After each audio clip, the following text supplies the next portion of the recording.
The cardinal sin of podcasting is to podcast while you have a cold. Stuffulated, yeah. But you sound fine.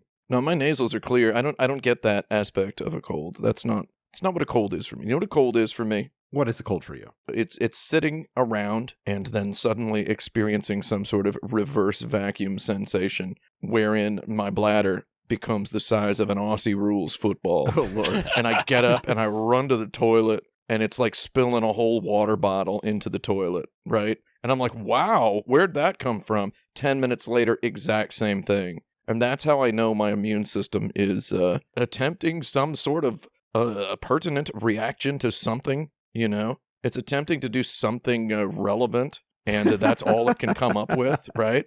And that's Let's how try I know. anything. It's like, well, I'll give this a shot. Maybe this will do something.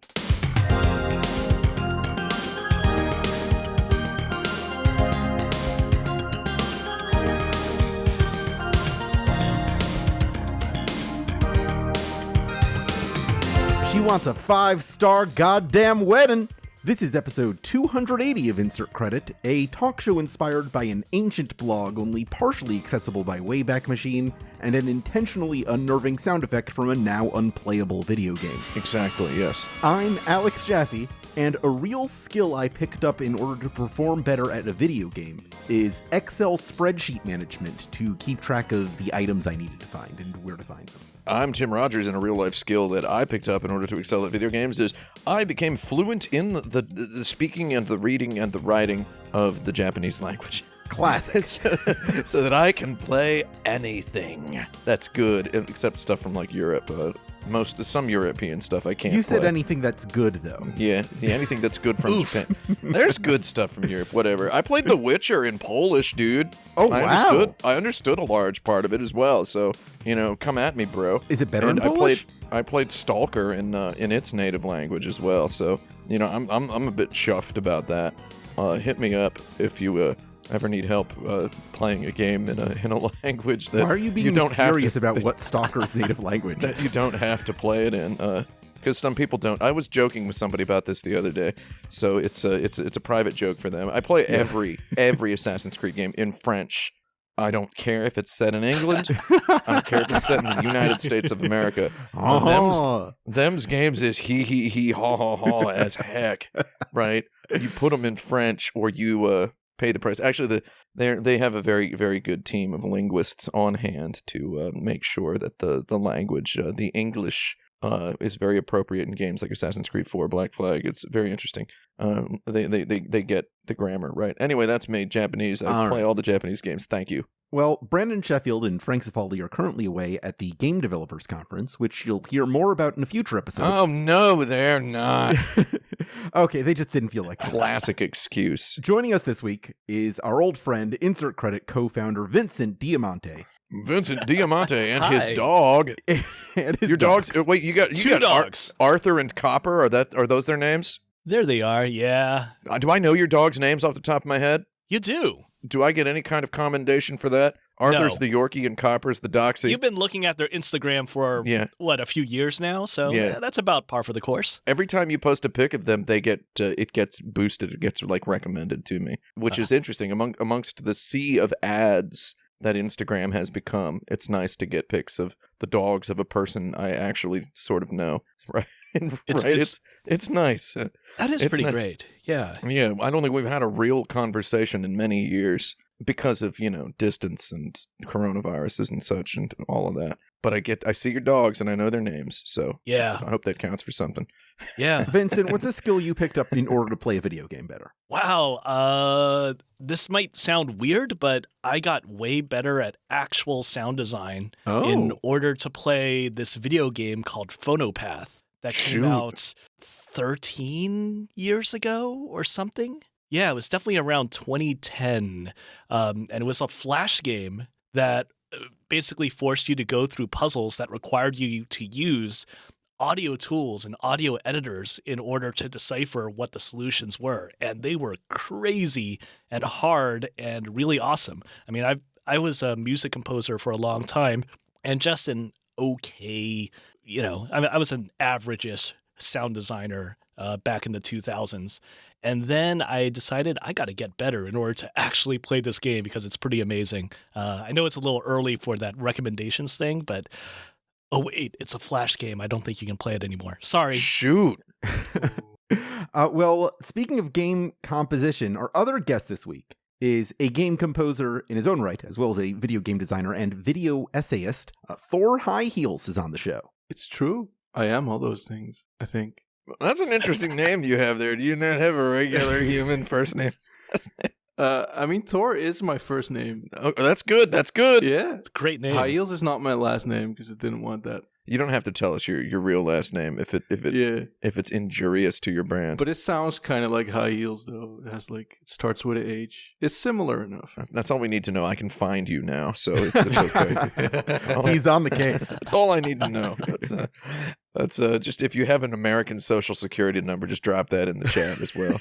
I don't know why you we'll get you some other way. Never get one of those. It's not worth it. What's a skill you picked up in order to perform better at a video game? Ooh. Honestly, I think maybe just making the YouTube videos that I do. Because a large part of the reason as to why I did was because I was just finding myself never finishing shit and losing interest in stuff. Or just having trouble like paying attention because my thoughts were just like floating away and doing other things. And I was like, wait, what if I just write down whatever I think and have it under the guise of some type of productivity or some shit? And it's like, oh, hey, now I can pay attention to games. Now I can finish them again. Damn. I had a sort of a moment like that where I started just taking, there's really no other word to use than I started taking insane notes. Just deranged notes about video games, and then was left with just such a heavy feeling of guilt upon looking at the notes at the end of finishing the game. Was I playing the game just to enjoy taking the notes, or the other way around? I didn't know, so I started just turning those into video game reviews. Oh, I don't know. I love shit like that. And now I'm 44 years old, and my mom has no idea what I do for a living. Do you ever look back at your old notes and have no idea what you had in mind when you wrote them? Me? Both of you. I'm going to go ahead and give you this is the worst thing that I can confess. Jaffe, absolutely not. No, I look at them and I always know exactly what was going through my head. You see, I knew that was going to be your answer, which is why I was kind of hoping Thor would go first. It occurs to me that I just need to stop taking the notes, so that I stop creating things that stay in my head forever. Does that make sense? I don't think that'll help. We're a hair's breadth away from discussing Zen Buddhism here on the show. If anybody wants to get into that later, we might. But that's why I did it though, because like for me, it would be like I'd be trying to play something, and my thoughts would just keep like whirlwinding around my head, and I just needed to give them some type of outlet just to clear my mind, so I can continue actually playing the fucking thing I was trying to play. So for me, it's definitely like kind of therapeutic that way. As to whether or not if I forget what they mean, usually not. Unless there's like a lot of time between me having taken the notes and then getting back to whatever semblance of a script I have there and just looking at it like, what the hell was any of this? But for the most part,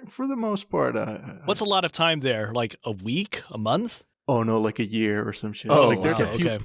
projects that I've had where I was like working on it and I was like not really feeling it, and it just. I've got some on this iPhone iCloud here from like literally 10 years ago that I can whip open if you want to hear some. Yeah, give us an excerpt from the oldest note on your phone. Well, that's going to take a while to scroll. Okay, then we can get it after the break. Here's my first question this week. Last week, I asked uncharacteristically if you've seen any of the video game news lately. This week, I have a related question. Here and now in 2023, how do you get video game news?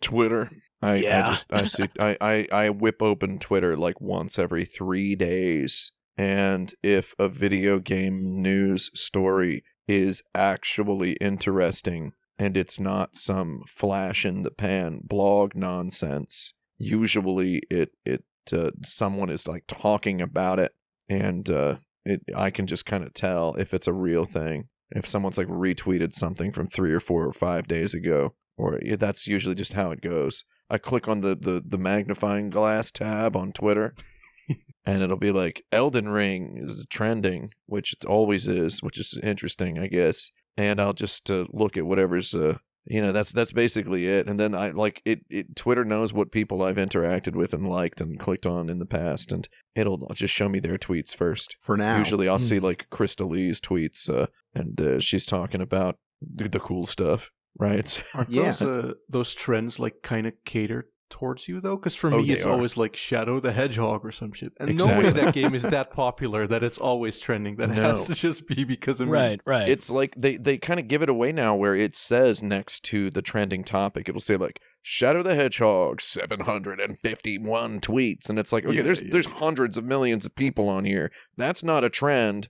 They're feeding you baby food with a little tiny spoon. There is what they're doing. Like, because I get that too. I get like video games that I care about that I don't understand why anyone else would. I can't mention them by name because I don't have one in front of me right now. I mean, I think the trends are pretty universal. Whenever I go on Twitter, everybody's talking about whether Superman is Jewish. That's a universal thing. Exactly. Cyberpunk 2077 is trending with 1,608 tweets. That's not a trend, man. That's not a trend, dude. I mean, come on, right? That ain't no trend. Starfield is trending with 2,789 tweets. Morty is trending with 8,325. Just Morty, not the other guy. Vincent, how do you hear about video games? Is it through Twitter or other means? Honestly, the first thing that I do is I go to Discord. And they eventually paste links to Twitter. Yeah. But it always starts with that. Someone will paste something and I'll follow that. Discord, the boutique Twitter. It's about right, it's nice to know what other people are actually looking at. And yeah, it's a tweet, but it comes from, that person that I've known for a few years. That's cool.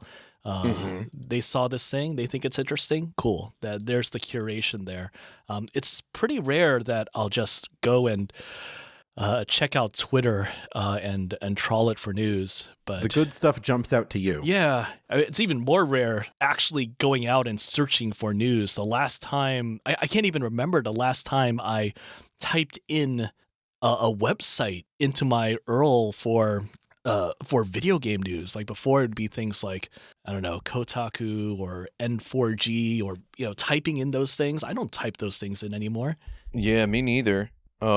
I think we've been doing this for around the same amount of time probably, and it's a strange feeling to no longer. I don't think I have not typed a URL into the search bar to bring up the news of the week in at least 3 years now. I mean, 3 years ago is when I was working for one of those websites you mentioned, right?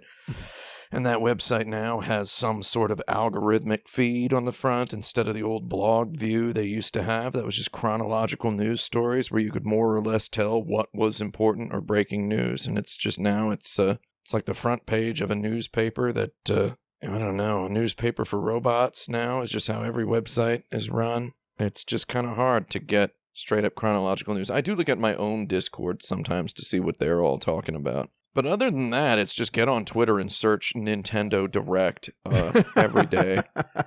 Just 10 or that's not true. I don't do that. That's where the news is coming from. When there's a Nintendo Direct, I always know because Twitter just lights on fire about it, right? That's true. It's easy enough. Twitter is surprisingly good for searching out those things because of the chronological order compared to the Google stuff. Mm-hmm. I know this thing happened in the last 2 days. Twitter search, and that actually works. I'm trying to find like a video game news item from like right now to just like see what is the video game news at this exact moment. And I can't really find anything interesting. So it must be a slow news day, as they say. There was all the stuff at GDC, I guess. Yeah, but like, all the exciting breaking news that's happening at GDC. Oh, yeah. There's some interesting and consequential stuff. Epic is making moves, and I don't know. There's stuff. God, I love it when game developers confer. It's the best. That is true. I'm actually reading I'm reading Kotaku.com right now, and I'm scrolling down to try to find some news that seems like news. Unfortunately, we're out of time. I don't think there really is anything today. Yeah. Quiet day. Everybody's at GDC. Question 2. Thor, many of your most popular videos are about games you describe as weird or bizarre or mysterious. Mm-hmm. What qualifies a game as mysterious? Have you not played Germs, Netawata Tamachi? Or Nodowari Tamachi. Sorry, I said targeted city instead of cursed city. Have you not played Germs Nodowari Tamachi, Alex Jaffe? Come on. I can't say I have. Germs is pretty mysterious. Yeah, it's a pretty mysterious game, isn't it? I would say so. Because it's hard to get around. It's hard to know where you are in the world, even though it's laid out like a traditional metropolitan city. Yeah. There's various things. The subway's empty. I don't know. Well, that's all I have to say about it. I like the faces in that game. Oh, yeah. It has good faces. Really good faces. It's really blank. Yeah. Just very strange looking people.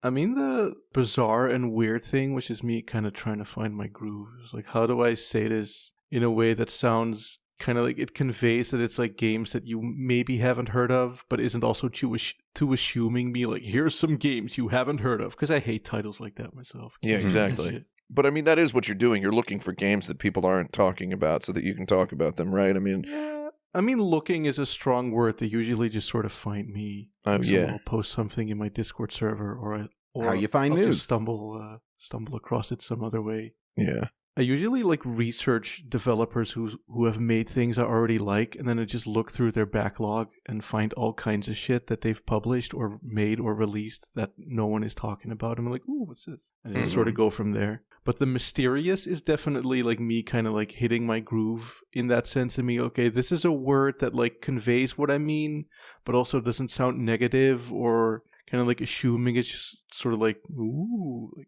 I can decide whatever it means. They won't know if it's good until they watch the video. Yeah. I've done that before. I wouldn't have ever played Bullet Witch if I didn't play Nier and think, hey, what else has Kavya done that I can play? I actually played Nier because I wanted to play Bullet Witch. Oh, that I always rules. wanted to play Bullet Witch, and I was like, oh, well, I should smoke the other Kavya games too, and that's why I ended up hitting up Nier. Nice. Is Bullet Witch a mysterious game? I think it's a little tiny bit mysterious. I would say so, yeah. That game was mysterious to itself, I guess. They couldn't really figure out how to make it. I'm trying to not be mean to it, but man. I was going to say good, yeah, but yeah. No, but I love stuff like that. Oh, it's one of my favorite games, but it's got there's at least one level that's one of the worst levels I've ever played in a video game. Is it the one in the city, the big city at dark? The Big City Dark? No, I actually kind of like that one. I think that's the Big City in the Dark, the sewer, the airport, the forest, the misty forest is the part I don't like. I actually really like that because it was so like spooky and different from the rest. It kind of felt like a Sonic Adventure 2 level. It just didn't. It felt really off. I don't know. Yeah, that's right. With your beloved Shadow in it. Yeah, good old Shadow. You know, there's those Knuckles levels where you're just digging around for stuff. Mm-hmm. Yeah. And if the time limit runs out, someone you rapping die. badly in the background. Yeah, exactly. Like rapping like really, really badly. Like they just went around on the street just begging to find somebody who could just speak any English. Yeah, they found one of those guys handing out CDs at Times Square. It's like, you, come over here. We got a job for you. I got my face cut by one of those CDs twice. Oh, wow. Yeah, I mentioned it in a Kotaku video. A guy just was like, my mixtape. And he just like cut me in the lip with it. And I was like, man. And he went, oh, sorry, bro. He mixed up your face. Yeah, he did. That's my Sonic Adventure 2 story. Not a very good Sonic Adventure. No. So, mysterious games. Yeah. People click on them because they want to know the mystery, I guess. I guess so. Yeah. They could click on them more, though, but I'll take what I can get, I guess. A little bit. All right. We touched on this a couple minutes ago, but I'd like all three of you to tell me about a project or an idea for a project that you really believed in at one point, but couldn't find a way to make it come together. Ooh. Ooh. God, teaching video games? Teaching what about video games? Oh, man. Well, I mean, for a long time, I actually taught entry and intermediate game design classes focusing mostly on mechanics prototyping over at USC. This was back in the day. I think that counts as back in the day if I say it's 2007 to 2014, 2015.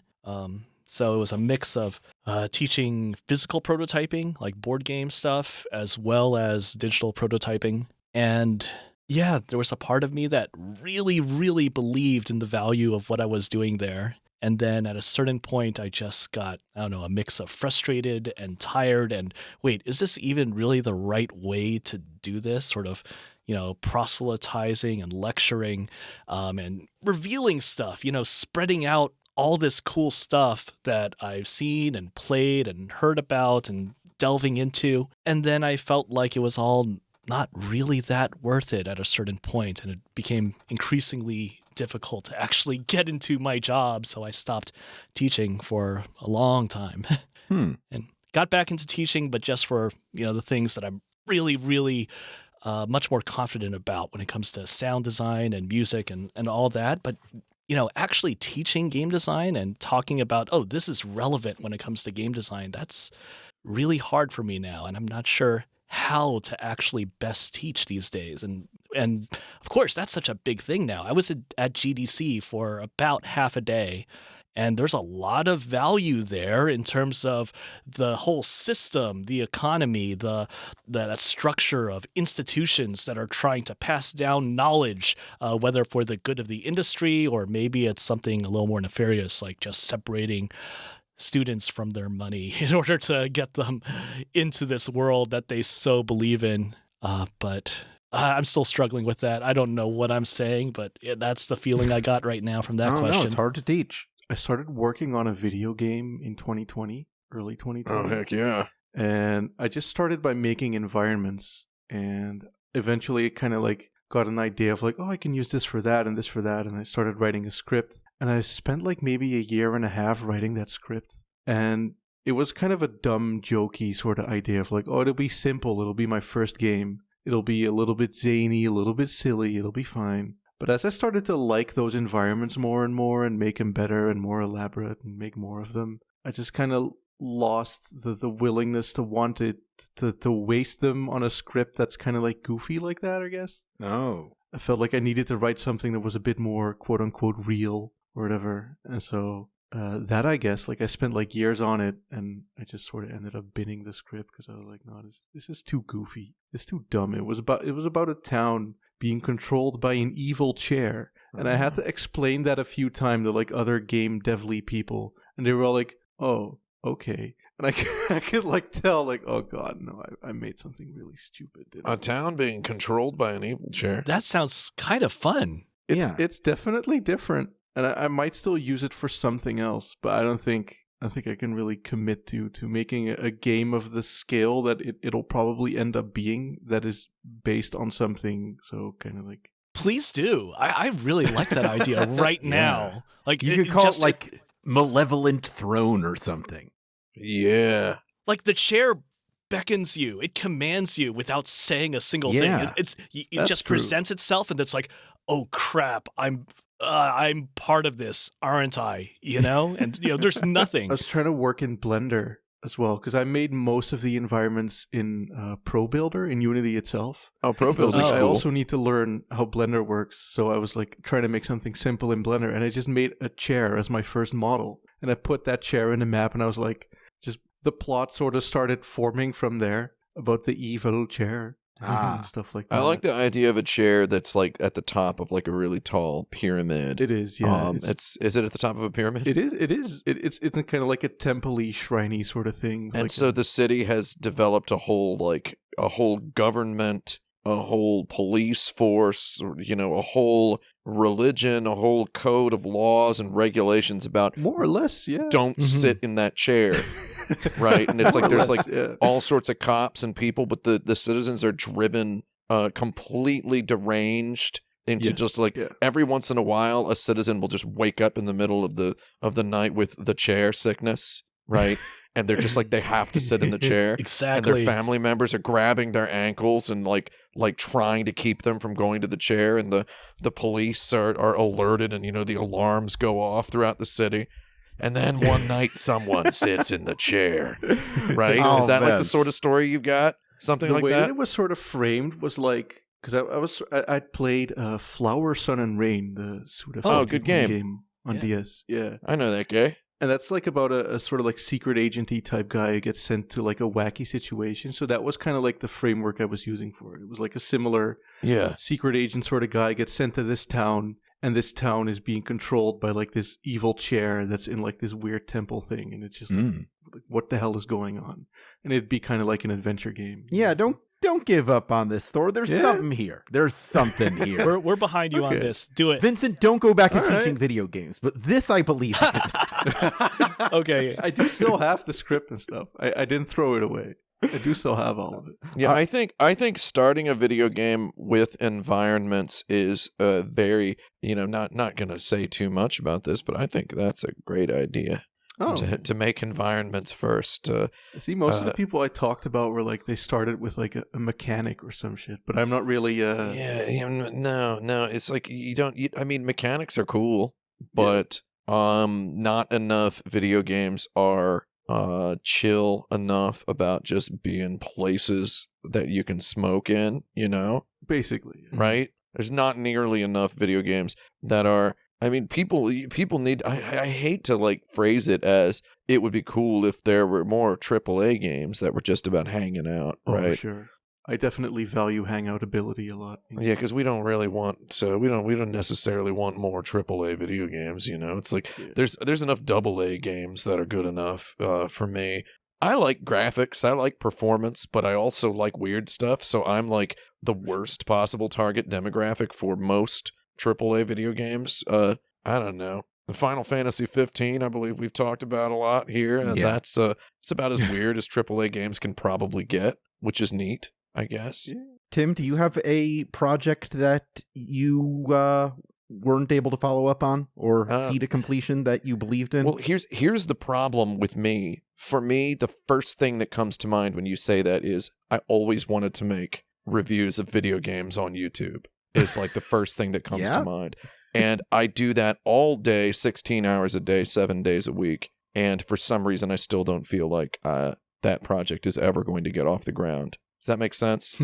It kind of does. I mean, it's hard to get what's in your head out into the world the way you envisioned it. Because to me, none of the stuff I do right now, none of it should make any sense to anybody until I've finished all 36 videos, right? Like none of it should make any sense. So it's like people can enjoy the journey, but to me it's just pure misery. And it's like this is never going to work unless I finish the project. It's not actually a thing. So that's how I feel.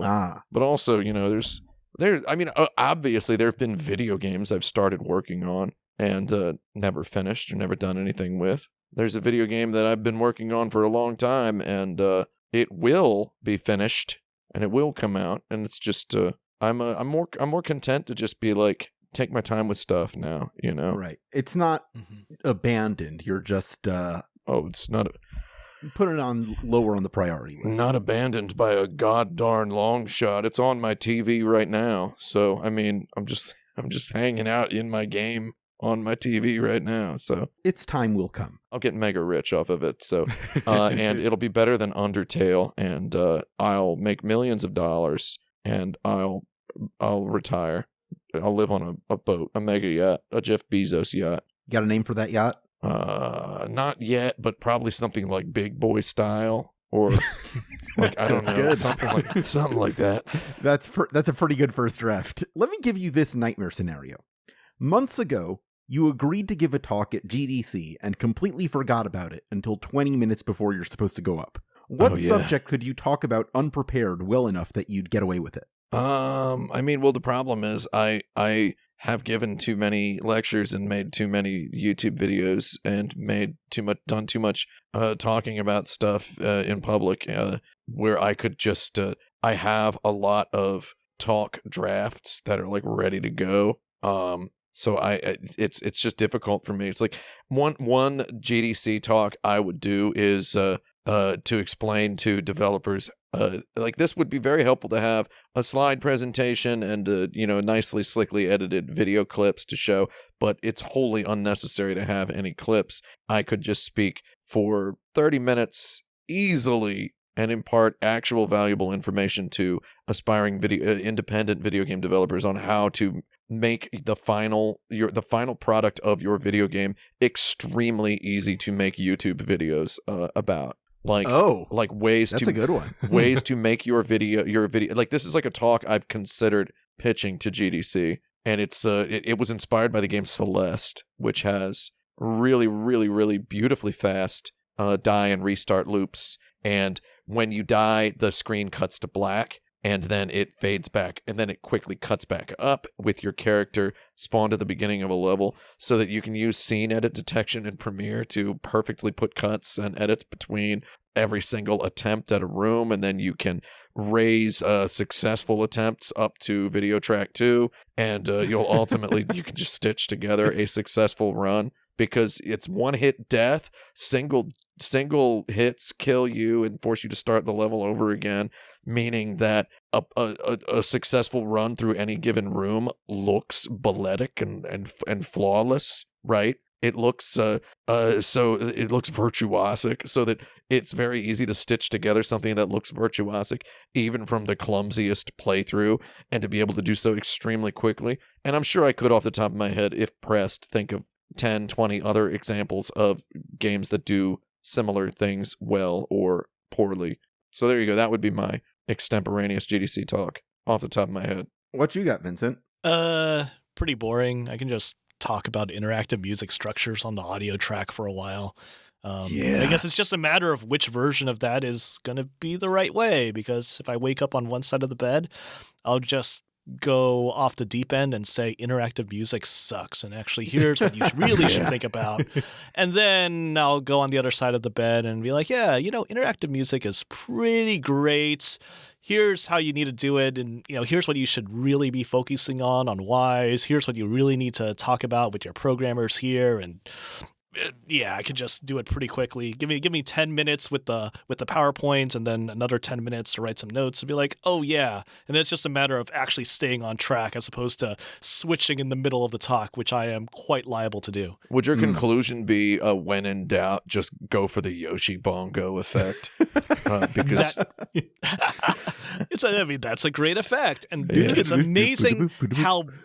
It's amazing how much interactive music right now is really just a version of that. Yoshi Bongos. People are just duct taping extra ideas onto the Yoshi Bongo effect. Gotta love Yoshi Bongos. I do. Just the bongo track gets stuck in my head all the time. It just adds a little layer of cartoon, like coconut percussion. Yep. Beautiful. That at scale, that at slightly different qualities, and bam, you talk about that with a game designer and they think, oh, you're a genius, make it happen. Yeah. But yeah, that's 30 years ago. God damn it. It's unless you're one of the Banjo-Kazooie designers, where they go, okay, but what else can you do? And then you end up with just like ridiculous like donkey hee-haw sounds and like roosters crowing and a bird going and then like the sound sounding all underwater just when you duck your head underwater for 2 seconds. You could really imagine the veins popping out of Grant Kirkhope's neck on that one. Guy's last name is literally Kirkhope. That's wild. Where do you get a name like that? Thor, what's your extemporaneous GDC talk about? I think I'd probably just sort of try to manifesto my shit in regards to how I feel about certain like game design principle-y things, both from a perspective of talking about them and using them. I'd give examples now, but because of the situation I'm in this call and in this thing, I'm a little bit out of my element, which probably does not bode well for me on the stage there, to be honest. No, it's easy. You'd probably do it. I could probably do it. Probably do it. If I was allowed to just like look at my phone for a bit and be like, oh God, what? Oh, yeah. Yeah, you got 20 minutes, probably, right? Yeah, it's not right now. Yeah. I could probably pull some stuff out of my ass. I could do it. What are some of those principles you would talk about? Like, what are the headers here? What's the thesis? I think I have one that I would love to come back to in general that I could probably talk about a bit, which is the idea that, like, I've sort of grown to feel that I sometimes view games in, like, a very small but very fundamentally different way to a lot of other people. So that a lot of people, they put game design in the middle and then kind of look at music and graphics and whatever the fuck, and how those things all support the gameplay. But I tend to look at it like gameplay in the middle, or no, how the gameplay kind of like, God damn it, I'm fucking it up. I'm messing it up. This is awful. There we go. See, I couldn't do it. No, you should just get up on the stage, put your laptop down, plug the HDMI port in, and just load up one of your videos. Just hit play. That could work too. No, well, not even hit play. Just drop the needle and go, and then just talk about whatever it is that's on screen, and then drop the needle somewhere else and go, oh, this too. Oh, turn your video into a PowerPoint. Just Yeah, freestyle that's kind of it. my problem. I'm so used to talking with visual references that I think if I was on a stage just talking out of nowhere, I'd probably like lose my train of thought like I just did. I'm gonna tell you I'm what. like way too scatterbrained for that. I'm gonna tell you what, ThorHighHeels, for the first time in my life, after feeling really like some sort of loser or imposter, because I make YouTube videos and people talk all the time about how funny they are. They're like, your videos are so funny, your jokes are so funny, and I'm like, first of all, it's serious. Second of all, it wouldn't be funny without the idea of it being a meticulously written script that is meticulously filmed, that is meticulously edited, that has meticulous footage, meticulously matched, right? People still all the time said, you should try stand-up comedy. You should try stand-up comedy. It's like, it's not the same thing at all. Oh, no, yeah. Anyway, I just traveled through 5 states and performed stand-up comedy for a full week just to see if it works. And I'm going to say, it kind of didn't, and then it suddenly did. So basically, you just have to give one GDC talk, and then You'll know how to do it. you know. Then the second one is considerably easier. Well, that's something we can contemplate while we take this break and look through our old notes app to see what projects we've discarded over the years. We'll be right back.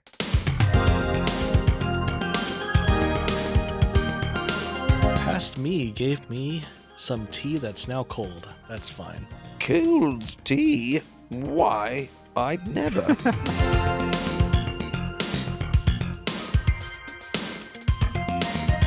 Welcome back to Insert Credit. It's time for us to go to the dirt bag. This is the part of every episode where I pick one of the questions submitted to us via the form you can find on patreon.com/insertcredit, but only if you happen to be a Patreon subscriber. For mere $1 a month, you can get that form. You could get monthly bonus episodes and other exclusive treats as we deem fit to drop them. Tweets? Yeah. This week's tweets. This week's episode. You really threw me there, Tim. This week's question comes from Kyle, who asks, Oh, what's up, Kyle? what is the newest game genre, excluding overt combinations of established genres? I mean, what genre isn't a combination of already existing things? Kind of like, aren't they all sort of that? Is anti-action game a thing?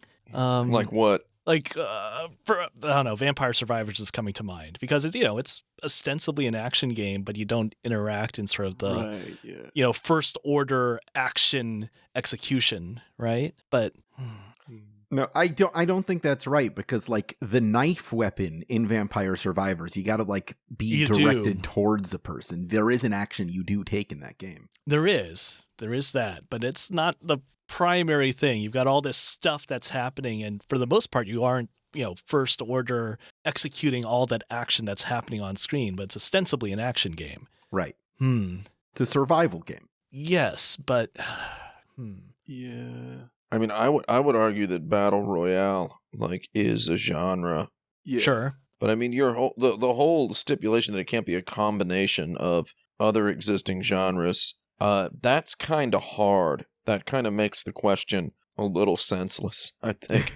I think Battle Royale is legitimately a genre, whether we like it or not. Well, maybe that's the point. Maybe the newest genre happened a long time ago. I think I don't know if it's the newest, but I think it's definitely a new genre, and it's fairly recent.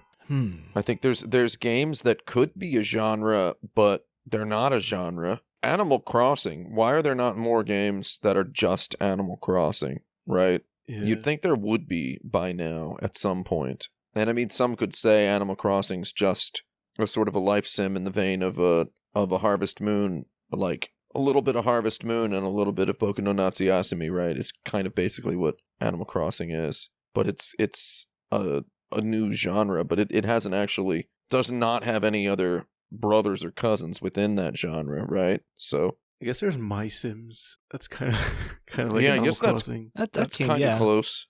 I think the problem with something like Animal Crossing might be that the moment you try to like build upon it or do anything with it that doesn't make it just Animal Crossing again, you might deviate too much from that it already becomes like a different genre or something else or whatever. Yeah. Because Animal that might Crossing be is it. pretty like it's not a whole lot to it in a way, and that's kind of like part of its thing. If you add too much conflict to it, it becomes an Yeah. RPG, right? Yeah. Basically, yeah. If you add narrative puzzles to it, it becomes an adventure game, right? So it's a real classic design by subtraction. I mean, there we have it. It's not a combination of other genres. It is a subtraction from other genres. So that kind of makes it feel like a genre apart, you know? You get all of these love-delic adjacent games, right? Yeah. Stuff like Captain Rainbow, or I don't know why that was the first one that came to mind. Stuff like Captain Rainbow or Tulip or Lack of Love or all those other ones. There's just too many of them. There's not too many of them. There's not enough of them. Moon, right? Moon. I was Like gonna say. I know that Yeah. one, right? There's games like that, and those are basically Animal Crossing. Those are the sorts of games that Animal Crossing subtracted from, right? Yeah. So is the Love-delic game its own genre? That's an old genre though. So if it is, it's an old Yeah. one. I mean, There's a- that's kind of like making JRPGs, but trying to do something drastically different with like the idea of like combat and stuff. Mm-hmm. Just shaving out, the Yeah. hallmark aspects of the game. Oh, I didn't name drop Giftopia. There's the other one. So I think we got most of them there. What else? What else is a new? Is the Souls like a new genre? No. I mean, That's what I was kind of thinking of, but I was like, I'm not going to say it. No. That's my job to say the dumb thing. that's good. It was worth saying. I was thinking about it. It's like, I guess that's a genre, but I feel like the Souls like won't be a genre until we have a storied AAA franchise that pivots to that genre. Like until there is a Souls-like Ninja Gaiden, can we really say the Souls-like is a genre? What do you think is going to be the first? Wasn't there a Star Wars game that kind of took that That's true, That's yeah. true. thing a little bit? Yeah. Oh. Fallen Order. Okay, so that was a Souls-like, Metroidvania-like, Metroid Prime-like, Castlevania-like Star Wars, which is, I mean, it kind of picked and chose from all the moods of a Souls-like, Yeah. but I guess it still is 100% a Souls-like, which doesn't make sense because why are stormtroopers respawning when I meditate, right? It's like a little bit weird. Some of that stuff's a little strange. Yeah. I want to play that game again. I liked, Well, there's a new one. yeah, I know. I want to play the first one again in preparation for the new one. But every time I do that, I burn myself because then I just don't want to play the new one. I'm like, oh, I've played enough of the old one now to not want to play the new one. Well, how about a new question? I'm going to keep thinking about this new genre thing, though. Yeah, if you want to come back to I had it. a thought about it. Yeah. The Disaster Report series. What Hmm. genre would you even say that is? Survival, not horror. Yeah. Yeah. A TV drama survival. I refer Because to I feel those like as... when you say survival games, I think of like Don't Starve or Yeah. like games like that. It's definitely not that, but I guess survival could apply to it. You know what I would call that genre? Like dead serious. So I know you did a video about Kyoei Toshi, City Shrouded in Shadow, Yeah. which is an awesome video game. I really like Yeah. that game. I People really are always like that. asking me if I've played that video game. Dodoy, of course I've played that video game. You fools. So the genre name that occurs to me for that is dramatic survival. How's Ooh. that sound for a genre name? It's not bad, right? A very Konami-esque genre name. That's what I would call Raw Danger. I would call Raw Danger Zettai Zetsume Toshi 2. Oh, I love Raw Danger. I would call that a dramatic survival. Yeah. Not survival horror. Dramatic survival. What do you think? That kind Any- of works because it's any- very story driven. It's also kind of set piecey. There's Mhm. definitely like a dramatic actiony in it. There's some inventory management stuff in there, but it feels perfunctory. Yeah. You know, it feels like it's trying to remind you of games like Resident Evil. But I mean, again, these are old. This is an old genre too. This is going back to 2003, 2002, right? I mean, Mhm. it's still legit games though. Does Sony still require games to have a distinct genre? Because before, like back in the PlayStation 3 days, it seemed like you were required to actually have a genre for every game you submitted for approval. Yeah. So I just remember, like back in the day with Flower, we decided that the name for that genre would be Zen Simulation, Ooh. as opposed to something like Flight Simulator or Action Game or whatnot. Zimulation, you could have called it. Zimulation. That sounds horrible. Then someone would think it was some kind of like NES emulator or something. Or a Zima drinking game. Yeah. I just want to say before anybody in the chat, that's what I call the listeners, before anybody in the chat says we forgot about such and such mobile games or whatever, I'm just not thinking about the mobile games. I'm sure there's some new genres in there. There's plenty of newer genres in mobile games, newer than Demon's Souls even. I mean, because, when we're talking about Souls-likes, we're going back to Demon's Souls. It's 2009, that's pretty old at this point now. It's almost coming up on a decade and a half of that. Okay, if we're going to think mobile games, bait and switch games, like that whole, because that's a genre there where you have advertisements and marketing for the game that are explicitly one genre. Oh, yeah. And then the game itself is a totally different genre. So maybe that's a new genre there. Games that lie in their marketing. Ebony's been doing that since 2009. Come play, my lord. Well, yeah, mobile games. Yeah, that's it. And that's also around the time we see Demon's Souls. That's also around the time we see walking simulators. Maybe the end of the 2000s is when we stopped making game genres. Yeah, we're going to need some new ones at some point soon. We need some just hangout games. We need... we just need... I didn't mean to declare this as though I were some politician. What we need by the end of this decade is new genres. We need, god darn it, we just need some more Boku no Natsuasumi likes being made by... Yeah. Or at the very least, what I want is it's just staring everyone in America right in the face. Can we just have a Yakuza made in America about the god darn character Jack Reacher from the novels by Lee Child, who's British? Oh man. Can we just start a series Yakuza. of Jack Reacher games? Yakuza. Yeah, that's the joke name I had in my head, which is why I'm not histrionically laughing at it. People always ask me why I don't laugh at your jokes, Jaffe. That's weird. People are always asking me this. It's very strange. Why don't you laugh when Jaffe makes a joke? It's like, probably because I had a similar joke in my head already, and I'm not. If I would be dead if I laughed at myself as much as I should, right? So, just that's what I want. Yakuza likes. Is that a genre? There we go. I don't know. Our humor is too similar. Yeah, that's how it is. I really do think Yakuza has become, as of Yakuza 0, Yakuza has become its own genre, but it is definitely a smooth blend of other genres. Yeah. It's got Hang-Attitude, it's got JRPG, it's got the mini game Bonanza, it's got Witcher 3 style side quest buffet, it's got Streets of Rage style beat 'em up. It's got all that stuff, but it's I'm thinking too much now, but it's like genre past a certain point became less relevant than structure is my conclusion.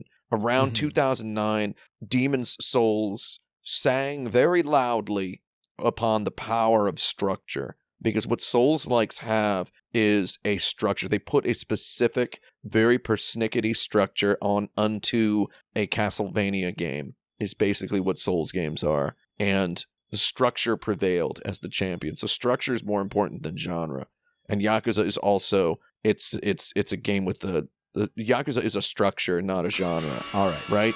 So that's my final word. If anybody disagrees, come at me, bro. Right? I've got a question for you. Are modern audiences more interested in hearing about bad video games than good ones? I'd Yes. say that's kind of shifting a little bit in recent years, but for the past decade or so, I would say definitely yes. Yeah. I'm not gonna say I'm not gonna name any names, but I had a job once where my job was making YouTube videos about video games. There's only one job in my life I had that was making YouTube videos about video games. That's not working for myself. The apt pupil can perhaps tell what this job was. We've given you all the clues. I've given you a couple of clues. So it wasn't anybody in my division on my team at the website I worked at, but it was higher upish people who were Slack messaging me. Yo, have you seen this stupid video game? You should make fun of it in a video. It looks so bad. And it's just like constant. And it's just like, man, I don't want to do that. And then, I get chewed out about, not playing by the rules because this guy, he worked for a website whose videos were very popular on Facebook. They're square and they have words at the top and words at the bottom, right? He knows what he's talking about. You're going to be a star if you listen to him, right? Some guy with like a comparative literature degree and a really fat-walleted uncle, if you know what I mean. And it's like this guy who gleefully reports he's never played a video game in his life because he had friends and played sports or whatever. Didn't look like he played no goddarn sports. Anyway, what were we talking about? Bad video games? It's so I actually did like a cursory I did like a quick survey of end of year videos in 2018 where I went through every like popular, like the top 50 popular YouTubers' videos, and I rated, I averaged their hits, their like view counts of their worst games of the year versus best games of the year, or their worst games of the year versus like a similar video or whatever. And I did determine that as of December 2018, the average YouTube audience at large was slightly more they inclined to click on a worst games of the year video. Slightly more inclined, but because of the works of some fringe YouTubers, maybe two of whom are here today, I think it's cool. Like people are like really cool with clicking on a video that's about a game they've never heard of, but that someone is talking about at great length and saying is good. I think it's become cool to be like, let's see what's cool about this game I've never heard. I've literally never heard of, So I think the tide is very quickly shifting toward that, which is nice, right? Right. That's right. positive. That's great. It's moving from bad to mysterious. Yeah. Exactly. I mean, Let's it's look not at a this tide. I would say there's at least a considerable counter movement now, at the very least. ThorHighHeels. How often do you get like a teenager in your comments who's like clearly a teenager saying something like really wrong about a video game, but they're still being like positive and energetic? Like I can't think of a great example, but it's always like it's always just something like, I guess I could whip open my YouTube Studio app and just look at the comments. I get a couple per day that are just people being like, this game is really great because the people who made it were also the people who made this. And it's like, no, they're not. But it's cool that you, cool that you love it. And it's like, I have to like restrain myself from like policing, like being a cop in the comments, But it's, I mean, there's the kids out there who are thinking positively. Gen Z, the Zoomers, right? For sure. The Zoomers, they like thinking stuff is cool. I've seen so many Zoomers explain to other Zoomers that video games back in the day were actually 60 FPS. And I'm like, yeah, they know what's up. Because I remember one generation earlier, people be in YouTube comments like, why is this YouTuber saying that that Shovel Knight having 60 FPS is good or whatever? I don't know what I'm saying anymore because it's like pixel art games don't need high frame rates. The NES games were all 30 FPS. Like I saw so many comments like that from the generation before Gen Z. I don't remember what they're called. That's a joke. I just saw so many YouTube comments of that sort, and now I'm seeing Gen Z people say like set the record straight. So it's good for Gen Z. Thank you, Gen Z. Thank you, Gen Z. Stop calling me a boomer, though, please.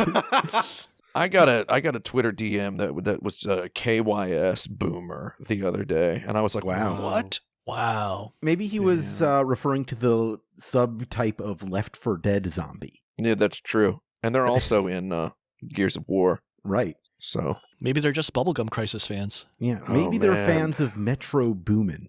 Bubblegum Crisis. That's if young Metro don't trust you. That's my BBC. Bubblegum Crisis. Right? All right. Here's a question designed to make all of you uncomfortable, but I'm going to ask it anyway because I want to see what happens. All right. Why do you think people like what you do? Well, because of what we just talked about, I'm just real positive, and they're all like, wow, Tori, you're always so positive, you're so cool, you always talk about the things I never heard of, and now I'm glad that I know them, and it's like, hell yeah. For me, I put a lot of work into the things. I put in sort of it would be an inhumane amount of work if I were asking anyone else to do it, right? So it's like putting a lot of work into it and just constantly flexing it. I made like a video that was 2.5 hours long, I think, last year, or almost 3 hours thereabouts. Yeah. And I thought I was going, I was just like, I'm about to die, like by the end of it. It's pretty bad, isn't it? I went to like an entire arc in my life. Like significantly, my life had changed over the course of making that video. It was messed up. I'm never doing that again.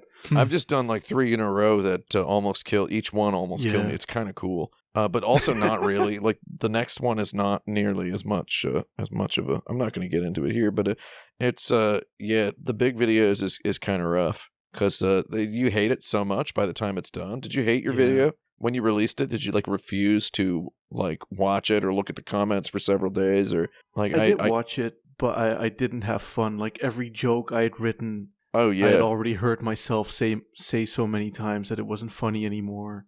I knew everything I was going to say. Like it just sucked. I still haven't watched it since then either. Like I've heard every joke a minimum of 9 and like a maximum of 80 times already, right? Exactly. And it's just like I don't need to. There's writing it, there's proofreading it, there's revising it and editing it, and then there's reading it, and then there's cutting it down, and then there's finally covering it with video game footage. In that process, it's just, I hate hearing myself talk by the end of that. It's terrible. And then, you get like, you put out like 6 hours or so of it, and it's just like, whoo, wow. Yeah, I cannot imagine making a video as long as like the Boku video that you did. That's like fucking insane. Oh yeah, it was pretty hard, but a lot of it just kind of comes down to the Premiere project starts to get really bloated. Yeah, I mean you do have help editing, right? I think. No, not on those. Oh, okay. not on the last like 3. But there will be help soon. There is help now ish. Alex Jaffe here did a little thing for me on the Boku videos. Yeah. And I'm going to be doing some more. And I'm very excited about it. Vincent, why do people like what you do? Because I'm lucky and I'm connected to other people who actually do good stuff. The classic deflect. It's everybody else. Oh, no. I mean, I think it's probably about right. Like for me as a music composer, I'm pretty good, but people have like the really big adulations. Like, yeah, that's because I'm lucky. If someone says, "Oh yeah, your music's good," I'm like, "Okay, cool. I think I can appreciate that." If they say it's like the best thing ever, which happens from time to time, it's because I'm connected to these projects that are incredibly successful and well loved, and for good reason, because there's a lot of other people that are really fantastic at it, and that's definitely a lot of luck there. I can definitely relate to that with like music, because one of the games that features my music is Umurangi Generation, and a lot of the music in there was stuff I had already made prior. And for years, it was just kind of like out there and no one gave a shit. And then because it's in that game, everyone's like, "Oh my God, it's so cool." And I was like, okay, I see how it is. It's just the stuff connected to stuff.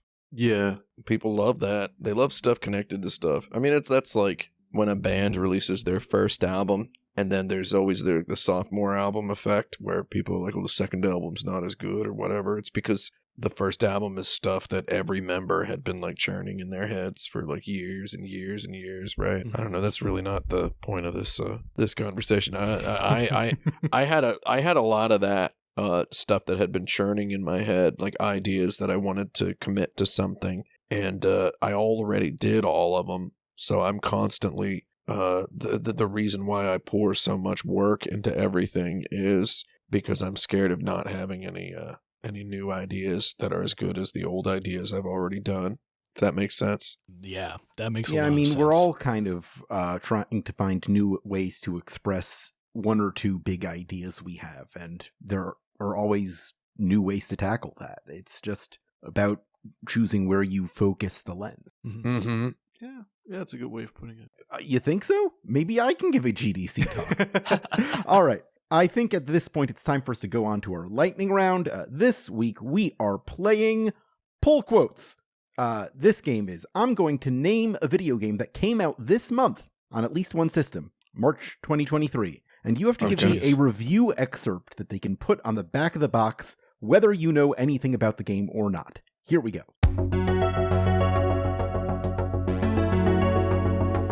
Your first game is Wolong Fallen Dynasty. Oh, it's that game. Whoa, I have no idea what the heck that is. It's the new Team Ninja Souls-like, with slightly more Ninja Gaiden-like combat based in the Three Kingdoms era of Chinese history, except with zombies. So it's a whole bunch of Koei meets. It's a whole bunch of Koei meets Tecmo. It's like the most Koei Tecmo game possible, I guess, because it's Koei and it's Tecmo, right? I want to say something about longer combos or something. I don't know. Whoa! Long game here, because lots of content. 10 out of 10. Thanks for going with that. Whoa! Long time no play such a good game. There we go. There it is. That's it. All right. Your next game is Little Witch No Betta. Excuse me? You can do better than this. There's no better than this. Yeah. Little Witch No Betta? Excuse me? Oh, it is No Betta. Yeah. Control the lovely Little Witch No Betta. This has like big Vita game energy. I love it. It's by Pupuya Games. Simon Creative and Just Dan. Who's got the back of box quote? You should know better than to ignore this hot game. Oh, jeez. Okay. That's got to be it. Tim's terrible. creaming you guys. You got to get on this. All right. Your next game is Paranormacite, The 7 Mysteries of Honjo. Oh shit, I do Honjo. know that one. That's a new Square Enix game. Now with 100% more mysteries. Any fake game name you can think of is just a new Square Enix game. These They're days. really turning them out. Yeah. They turned the machine on. Paranormacite, The 7 Mysteries of Honjo. It looks cool. That's a good that's a good quote. It looks cool. It looks cool. ThorHighHeels. I'd play this. Yeah, I might play this someday. I'm giving that the point. Your next game is Train Life, a railway simulator. Whoa. Train Life, a railway simulator, huh? Not as good as Cart Life, which you should pay attention to. Paranormacite. I don't think 7 that's Mysteries big in the of box. Honjo looks good. Yeah. Train Life. You've been training all your life to simulate these railways. How about it? Not bad, huh? Oh yeah, that's the good Oh, yeah. stuff. Oh, this looks good too. I mean, that's the one with the. Wait a minute, is that the one that has the awesome music? Or damn it. Let's say No. No, it's not the one with the awesome music. Yeah. I can't keep track of all the train games because there was what was the train game that had the awesome music from the Cassiopeia dude? Basically, every train game from Japan has awesome it's- Should yeah, they music. so- go, maybe? So this is not that. Okay, No. not almost as good music as the other train games that you might have played. More like Densha Day No. Hey. Oh, damn. Densha Day. I don't know. Your next game is Have a Nice Death. Have a nice death. Don't mind if I do. God. I don't know. What? Is that it? That might be it. Have a nice death. Is the game from Japan? Well, we have all the deaths. No. It's a Gearbox. Gearbox? Oh, is it? Yeah, or they published it at the very least. I wish Randy Pitchford would follow this game's title's advice. No, I don't want him to die. I actually want him to have a bad death. I don't want him to die at all. I don't wish Randy Pitchford would die. He's just an idiot. He has never done me any harm. But I mean, that sounds like enough, doesn't it? Yeah. You can save 10% on Steam right now. Oh, is it like a little edgy? It's like an edgy little platform game, or no? Roguelike? Yeah, okay. Oh yeah, roguelike. You'll have plenty of nice deaths in this tough as nails roguelike from the makers of Tiny Tina's Wonderlands, or whatever that stupid looking game is called. All right. Your next game is Atelier Ryza 3, Alchemist of the End and the Secret Key. Look, you're gonna need to start playing these games eventually. Someday your favorite YouTuber is going to make a video about all of these games. Jump in. I mean, not me, but clearly it's gonna happen, you know? It's inevitable. I mean, I'm pretty sure it's happening all over the YouTubosphere already. Yeah. Have you ever looked at those games? They're pretty good, honestly. Yeah, they I mean, are. Yeah. I have some very strong memories of the PS2 era and the Atelier adjacent games, I'm not going to say why, but I did very recently smoke all them PS2 ones for a significant amount of time each. Very recently, as in 2 weeks ago, right? So I have strong memories as well. They're good. They're cool. Whatever. Probably the easy one is just, you've watched the anime and, now play the game. I think it's the first one that they have that, right? Might be. I think so, yeah. Your next game is Terra Nil. What? Terra Nil. This isn't a football game. No. Terra Nil is a game about transforming a barren, lifeless landscape into a thriving, vibrant ecosystem. It's by Devolver Digital. $24.99. Nice price. Do you ever just see a game that has a price and you're just like, that's a good price? Oh, nice price. I'd buy that at a high price. Yeah, I'd buy that. Kind of cool. Endangered Wildlife Trust. Oh, that's interesting. That's interesting. Vincent Diamante. Yeah. All right. Your next game is Norn 9 Var Commons. What the fuck? Norn 9? It's another one of those visual novel games, so please buy it. I don't know. Norn 9. Otome game. You're gonna get into these games eventually. It's an Otome game, yeah. Yeah. Eventually, the AAA landscape will be so blasted that it'll be Terra Nil. You will have turned to games like this. So you're gonna play these eventually. It's an Idea Factory Otome game from 2013 for the PSP. Yeah, that has been ported to Nintendo Switch and Vita, and Windows. Who are the people out there saying put Norn 9 on Switch? They're out there hiding in the sewers. I probably know some. You probably do. Your next game is The Last Worker. The Last Worker. The Last of Us.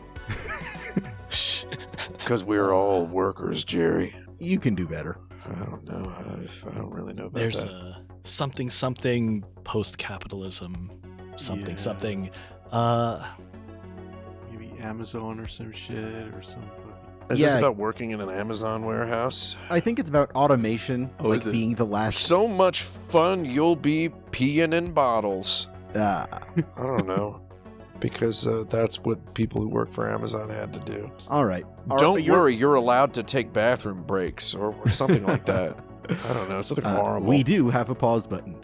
Your final game is Dredge. Fulfill all your deep frying desires. Is that about fishing? It's a mysterious fishing RPG. Single-player fishing game with a sinister undercurrent. Oh, okay. Thor, I think you're required to cover this game, legally.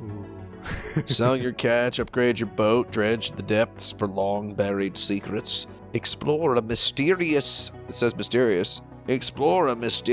archipelago and discover why some things are best left forgotten. Ooh. I mean, I think they kind of covered it right there. Yeah.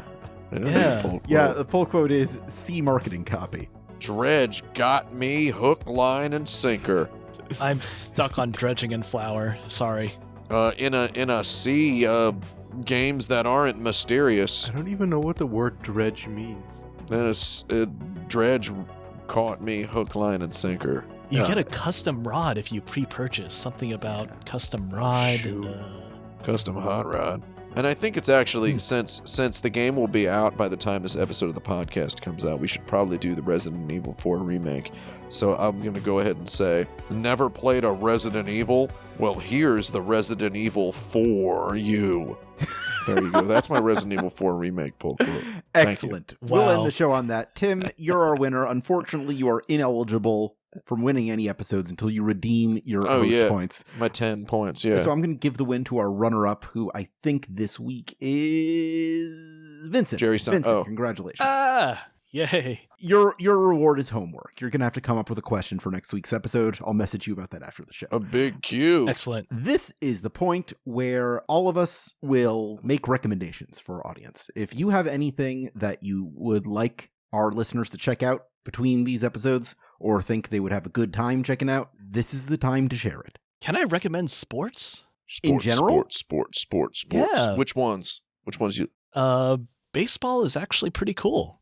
Baseball's fun, yeah. Are Yeah. we recommending watching sports or playing sports? No, I was thinking watching. It's hard Yeah. to get together enough friends to play a regulation game of baseball. I guess I was really sad seeing all the people that were ostensibly watching the end of the World Baseball Classic a couple days ago Yeah. and not appreciating what the heck was going on there, because it was really amazing.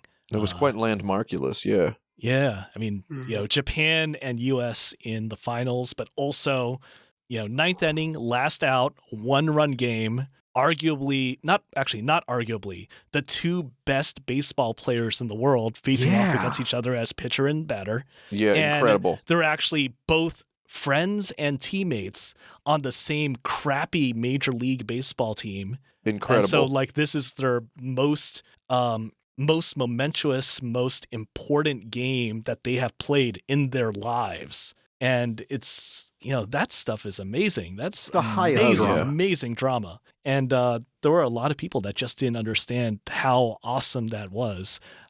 So, sports is actually pretty cool. There's actually a lot of stuff going on in baseball this season that's neat. I mean, first of all, Shohei Ohtani is one of just the most interesting athletes to appear in the world of sports in literal decades, right? So it's like, even if you don't know baseball, you can read one of any blog posts about Shohei Ohtani and learn a bunch of stuff both about him and about the history of baseball, since he's a historically interesting person. And also, they're making all these little rule changes this year. They're trying to make the games go faster. Some people hate that idea. Some people don't. People who love going to the baseball stadium and getting drunk don't like it. Yeah. People who love watching the games at home either think it's okay or are neutral on it.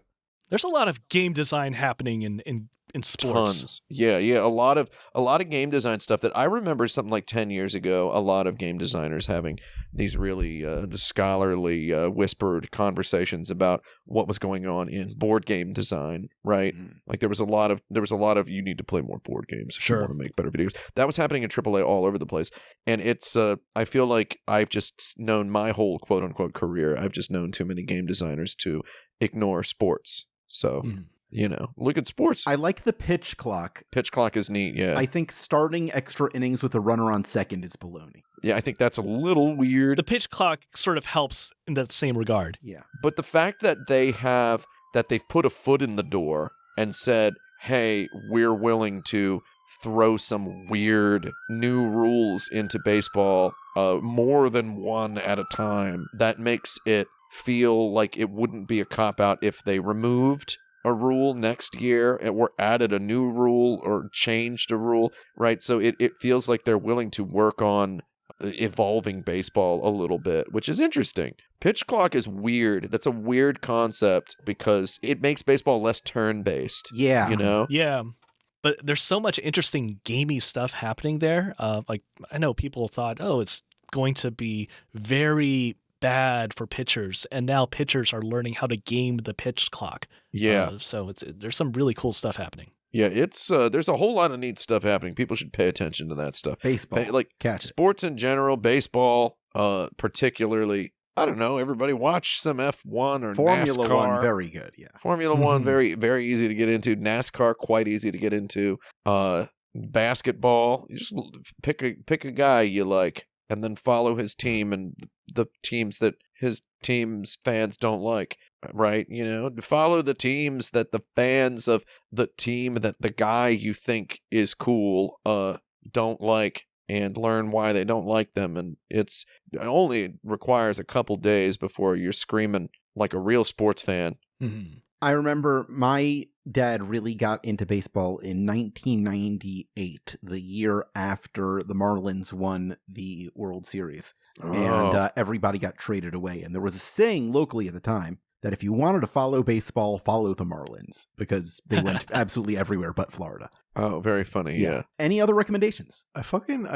Yesterday I played a ZX Spectrum game for the first time. And part of the fun was even just like getting the damn thing to boot in the first place, because you have to do some weird fucking typing shenanigans. And it's very, very mysterious, very arcane. It is, yeah, and it was a very, very, very strange experience. I think maybe I could recommend that. Just like boot up some like old Eldritch piece of shit. Boot up a ZX. I like that. Yeah, some like old piece of shit, and be like, oh, what's going on over here? Check out some of those Pickford Bros games. ThorHighHeels, do you have a Mister? I do. I bought one a couple weeks ago. Oh, is that how you're playing ZX Spectrum games? That is how I'm playing. Yeah, that's how I play my ZX Spectrum games, dude. Yeah.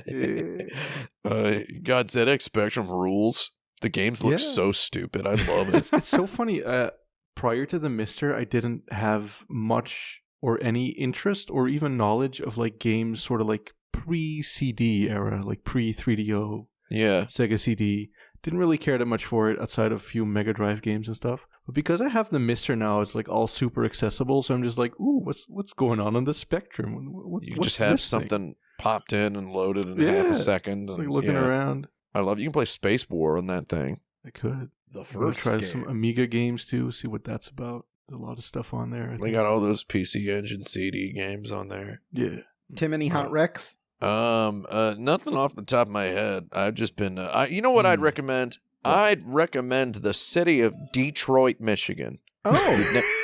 If you've never been to Detroit, Michigan, it's really, really nice. I really had a good time there for a couple of days last week. I had some delicious pizza at a restaurant called Buddy's Rendezvous. It's some of the best. I mean, I've eaten at Buddy's Rendezvous a couple times in my life, and I enjoyed eating there this time. I have not eaten Buddy's Rendezvous since living in New York for 7 years, however many years it's been. So, New York, home of the pizza, baby, right? Like, I had a good time eating pizza in Detroit. I had a good time looking at the cool old architecture in Detroit. Had a great time taking photographs of Detroit. Good time doing stand-up comedy in Detroit. Just every moment of the Detroit trip was quite nice. Did you become anything in Detroit? No, I didn't become human while I was in Detroit. No, that's the joke. But no, I had a very, very good time. Are some of those like old car factories like accessible in a way as like museums or like sort of like ruins or some shit? I'm not sure, but there are some ruined buildings. Yeah. That I would recommend ThorHighHeels. Have you ever been to the United States of America? I have not. Okay, well, if you ever decide to come, I would just fly straight into Detroit. See a Tigers game. Yeah, I mean, you see a Tigers, Pistons. Is that baseball or American football? Red Wings, April in the D, That's a reference people from Detroit will get. April in the D's when all three there's 3 sports teams playing at the same time, not counting the NFL. So if the Pistons are in the playoffs, then 3 Detroit sports teams are playing games, usually within days of each other. You go to Detroit in April and try to check out all 3 sports teams. You're gonna have to book a flight right now and have some delicious. Well, interestingly enough, the flight should be quite cheap. Because it's a pretty low key place to hang out. Yeah. There's Belle Isle Park, which has like a straight up Elden Ring looking lighthouse. There's lighthouses everywhere. It is Germs Norawara Tamachi in real life. There's a lot of so here's the thing about Detroit is Detroit was for a long-ish time, it was like the second biggest city in America. It was like a contender for biggest city. Motor City. For a while. It was a contender for the crown of America's #1 city.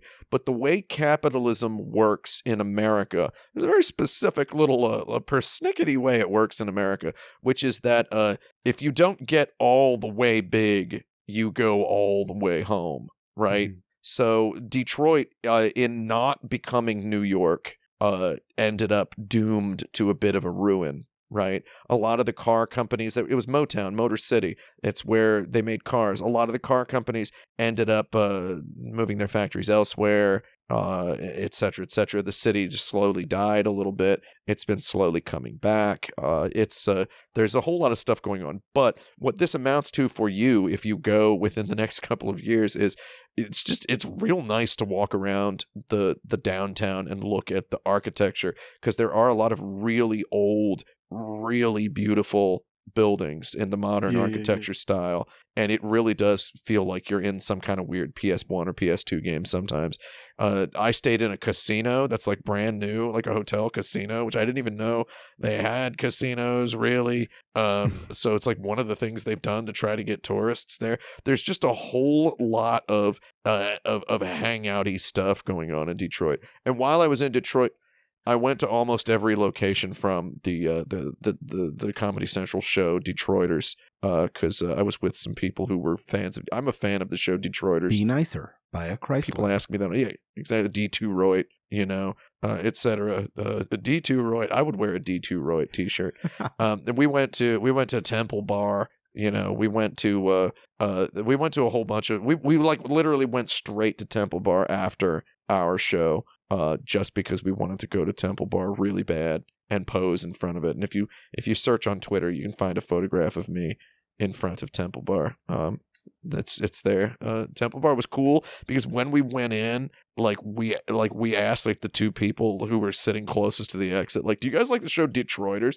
And they like spun around and they're like, yeah, dude. And we ended up like becoming best friends with these two people who were just sitting at the bar. So heck of a city. People who showed up at my show there were fantastic as well. So, I'd live there. You can buy a house there. You buy a 4-bedroom house there for $46. That's not true. But, compared to New York, basically it is. Yeah. So it's, I don't know. Actually, I do have one video game recommendation. Oh, yes. Ooh. And that actually comes from not the game that's currently, on my Twitter timeline right now, which is the whole Tax Heaven 3000 thing. For some reason, people aren't talking about the fact that Tax Heaven 3000 is actually the second game that they put out on Steam. And the first game was a game called Chair Simulator, which you should play.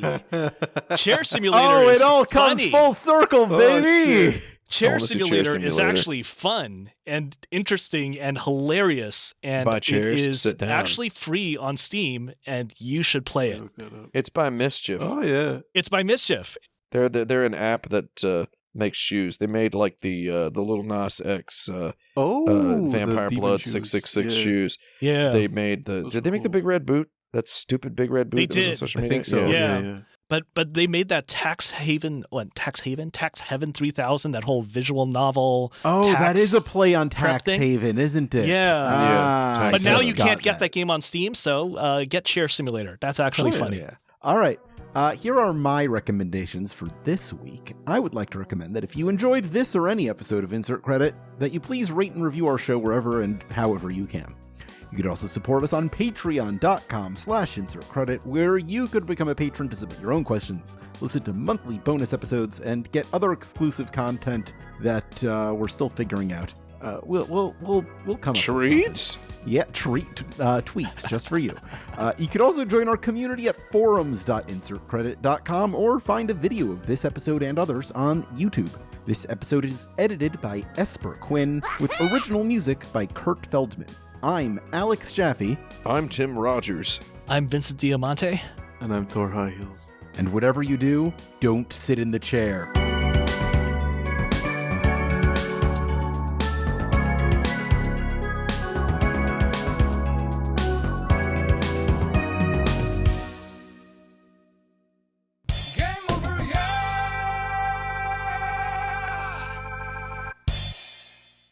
Thor, thank you so much for tuning in.